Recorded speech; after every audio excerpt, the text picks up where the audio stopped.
Imagine a young shepherd boy standing in the valley of Elah, gripping nothing but a sling and 5 small stones.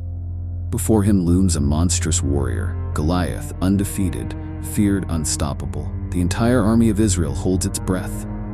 And then, against all odds, the boy lets the stone fly. That boy was David, and this moment would set the course for one of the most dramatic rises to power in history. But David's story isn't just about a shepherd slaying a giant. It's a saga of betrayal, exile, and ultimate triumph. Stay with me as we uncover the thrilling rise of Israel's greatest king. And trust me, this isn't some bedtime Sunday school story.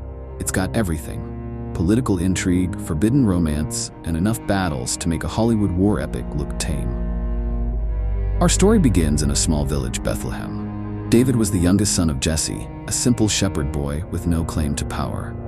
But what he lacked in stature, he made up for in courage, intelligence, and an uncanny ability to be in the right place at the right time. David was not the obvious choice for greatness.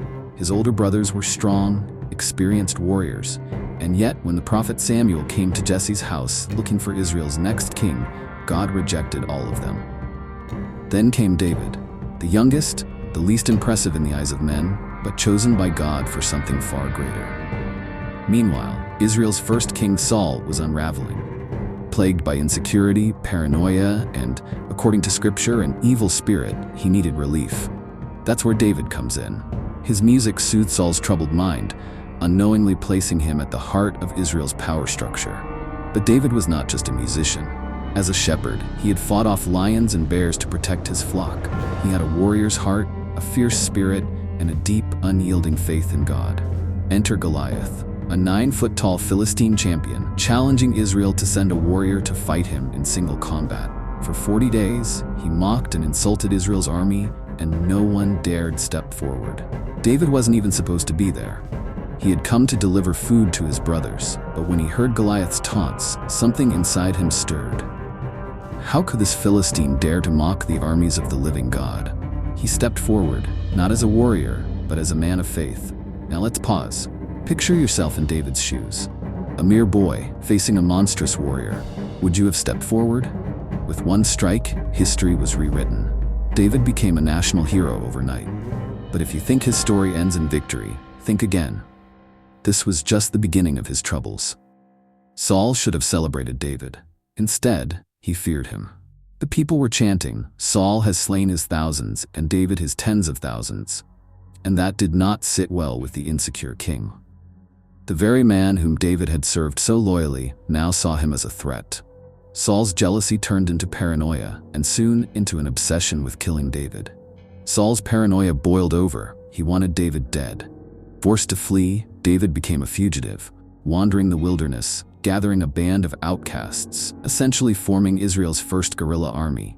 David could have fought back. He had opportunities to kill Saul, but he chose mercy. Even when Saul wandered into a cave where David and his men were hiding, completely vulnerable, David refused to harm him. Saul's downfall was inevitable. He met his tragic end on the battlefield, leaving Israel without a king. And now, all eyes turned to David. Finally, after years of exile and struggle, David took the throne. But ruling was no easy task. His reign was marked by triumph, like making Jerusalem Israel's capital, and tragedy, like betrayal from within his own family. David's rule was filled with warfare, political struggles, and personal failures. He expanded Israel's territory and brought prosperity. David's life was never without pain. He faced rebellion, personal failures, and even scandal. Yet through it all, he remained the heart of Israel, the warrior king, the poet, the man after God's own heart. He was a deeply flawed man, but he was also a man of great faith and resilience. His legacy lived on, not just through his kingdom, but through his lineage. But David's story doesn't end with him. His bloodline would change the world forever. How? Well, that's a story for another time. David's rise was nothing short of legendary. A shepherd turned warrior, a fugitive turned king, a flawed man who left an undeniable mark on history. Now I want to hear from you. What part of David's story shocked you the most? And who should we cover next? Let me know in the comments. If you found this story fascinating, don't forget to like, subscribe, and hit that bell so you never miss a video. Until next time, stay curious.